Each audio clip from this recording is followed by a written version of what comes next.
Welcome back. Our next guests are Cindy Laukas and Dr. Tom Rao from the University of Montana's Neural Injury Center. Cindy and Dr. Rao, thank you for being with us. Thank you. Cindy, I wanted to start with you. Can you tell us a little bit about what the center does? Yeah, the center is located on the University of Montana campus, and it was founded in 2014. I went through the Board of Regents, and it was originally founded to help student veterans get through school, essentially, and particularly those that have brain injuries. Okay. And so we started with that, and now our mission is kind of threefold. We do research, we do the screening of veterans and athletes and others, and then we also do education for the public.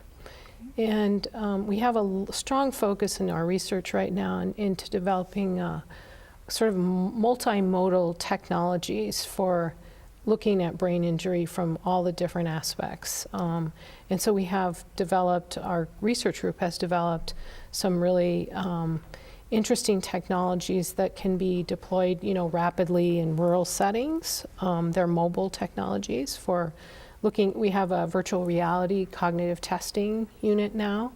Dr. Rao is working on biomarkers for TBI.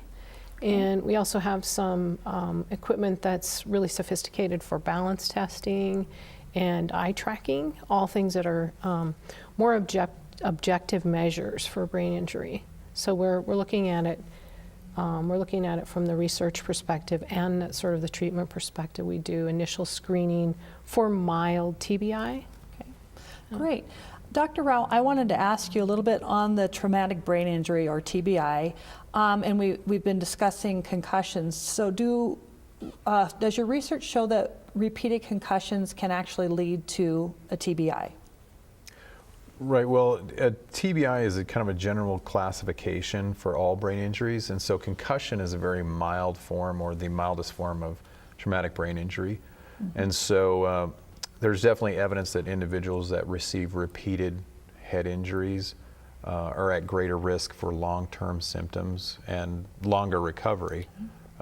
So a big push is to accurately diagnose when someone's recovered from a head injury, so they don't go back out and receive another injury while the brain is still healing from that first. Okay.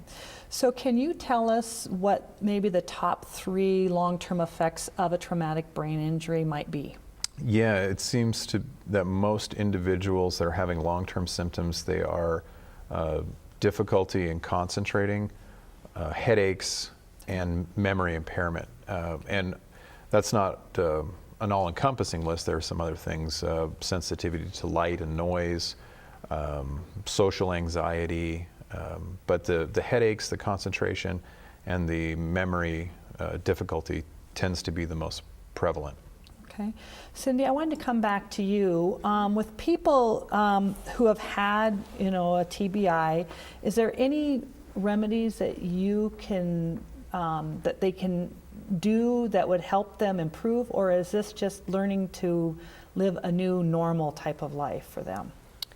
Well, there's not a magic bullet, Okay. But there are a lot of things that can be really helpful. People can, be retrained for, say, balance issues.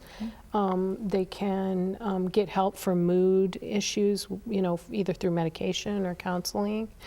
There are different things that can be done for memory, techniques for memory, and, different ways of accommodating things. And then a lot of people with brain injuries suffer from cognitive fatigue.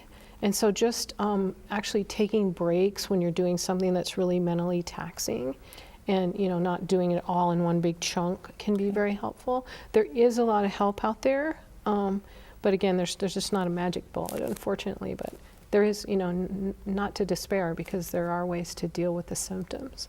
Okay. And Dr. Rao, I wanted to come back to you. There's been a lot of question about whether traumatic brain injury will eventually lead to dementia or some other type of long-term effect like that. Is that something that you found in your research or through anybody else's research to be a true statement? Well, there's evidence that a very small population of individuals that receive repeated head trauma will go on to develop chronic traumatic encephalopathy, which is a chronic neurodegenerative disorder. That number of individuals is very, very small, so it doesn't happen frequently, but there is evidence that repeated head trauma can lead to some major issues later on in life. The research is still really developing because for the longest time people haven't really acknowledged that concussions are dangerous, and a big reason for that is there's no neuroimaging, that can actually detect that. So you can, with a broken bone, you can see that, but with a broken brain, it's very, very hard to visualize that. So there is evidence that repeated head trauma can cause some issues later in life, but there's definitely more research that needs to be done on that. Okay. And Cindy, I kind of wanted to follow up on that, that sometimes when you have a broken bone, but have you done any research or have any information for people who may be suffering from a brain injury, but they just don't know it?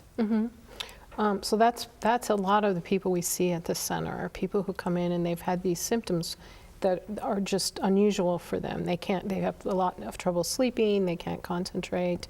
In fact, many people don't realize they have a brain injury until these symptoms become so problematic or so long lasting. So that's actually very common. Okay. And there are lists of symptoms that could be a brain injury that may cross over with other things, and they can be subtle changes. It's usually just when they become very problematic, like students who can't study or they can't read, they can't comprehend the reading anymore. Okay. That are just things to be aware of, or just headaches that won't go away, things like that. Great. This has been extremely good information. I'd like to thank both of you for sharing your perspectives. And I would like to thank all of our guests for being here this morning, and I hope that you found today's episode intriguing and educational.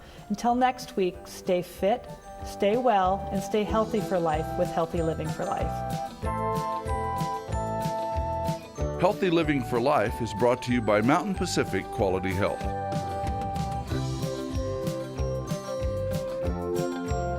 We'd love to hear from you. If you have suggestions for future programs, visit our website at mpqhf.org or call us at 406-443-4020. You can also catch us on YouTube by visiting our website and clicking on the YouTube icon. Special thanks to Fire Tower Coffee House and Roasters. Production facilities provided by Video Express Productions.